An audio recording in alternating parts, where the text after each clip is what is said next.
Hi, I'm going to be doing a video today on a Logitech g602 mouse. I had this one for a few years. I never used it and decided to start using it because my other mouse died. And I've used it for a few weeks and noticed that the left button is double clicking on its own or already. And did a little bit of research and noticed that other people complained about the same thing, and I've seen some videos of people trying to fix it by taking the switch apart, but I'm just going to replace the whole switch. I have this one here. That's what it looks like. Hopefully it's the same size. And it kind of looks like that's the model number I'm using. It's that same good name brand, Omron. Don't know if it's legit or not, but I don't know if it's the exact same one, but it can't be any worse than the one that came with the mouse, which only lasted a few weeks. So what I'm going to do first is going to take hot air. I'm just going to heat up these mouse feet here and just pry those off. It's going to make them warm so the adhesive gets soft because they're still pretty good shape and I don't want to replace them yet.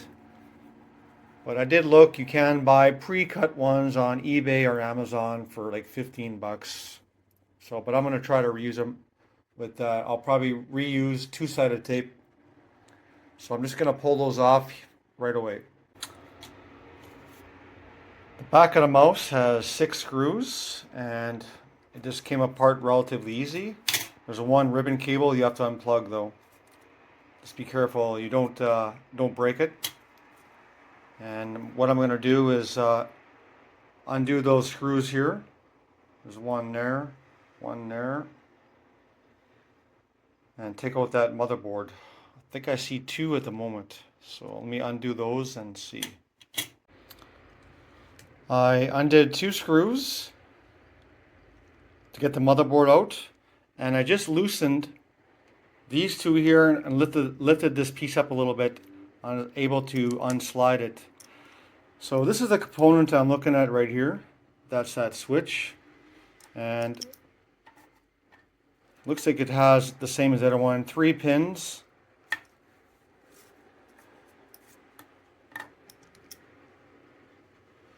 So I'm just going to use the hot air, I'm going to use the desoldering station just to remove those, and I'll try to film one on it. But otherwise, you could just snip it off with cutters and pull the pins out, or you could try using the braid if you wanted to.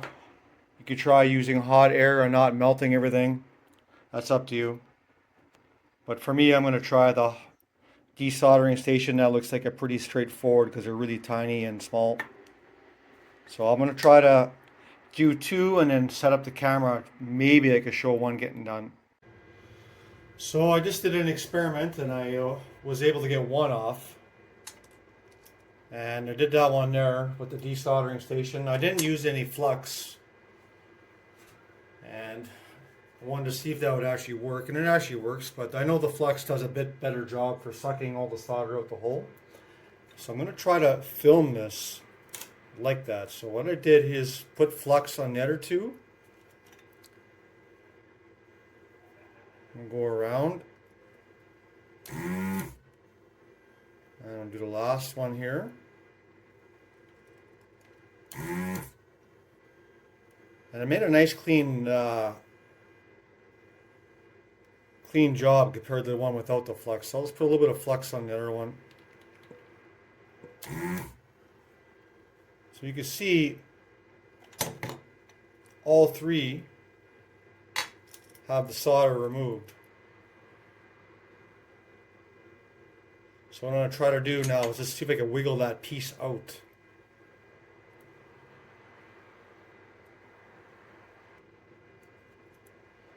You don't want to force it too much because you'll end up ripping one of the traces. So there, I got it off. Looks like it's okay. Same with this side. I'll double check with the other camera. Like, see all three holes, just looks pretty straightforward. Double check this side here.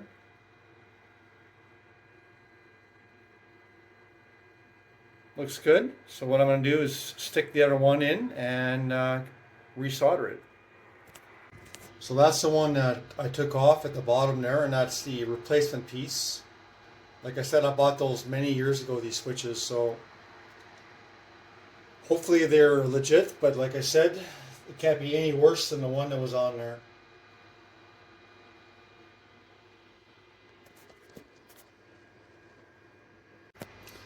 So I put the switch on.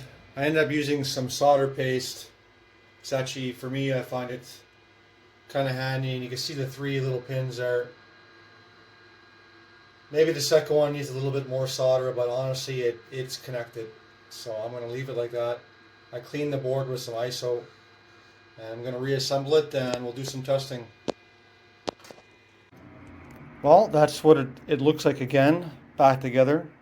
Just so you can see where all the screws were, just in case you forgot and lost one. Make sure the ribbon cable goes in. Test the switch by feeling it. I can feel it click. So I'm just going to reassemble this, and might do those pads right away or another day. I was able to stick the old mouse feet on. I guess by heating it up a bit, the adhesive kind of came off really easy, and I was able to stick it back on. And then probably by using the mouse, after a while, it's probably going to push on even harder. So what I'm going to do now is go back online.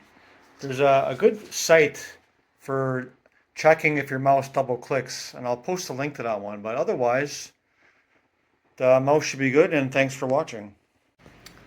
I use this program at the very end to just double check, and it's doubleclicktest.com.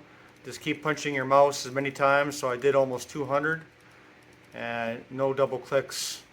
Before, I was getting a double click once every 20, and it was kind of annoying. Thanks for watching.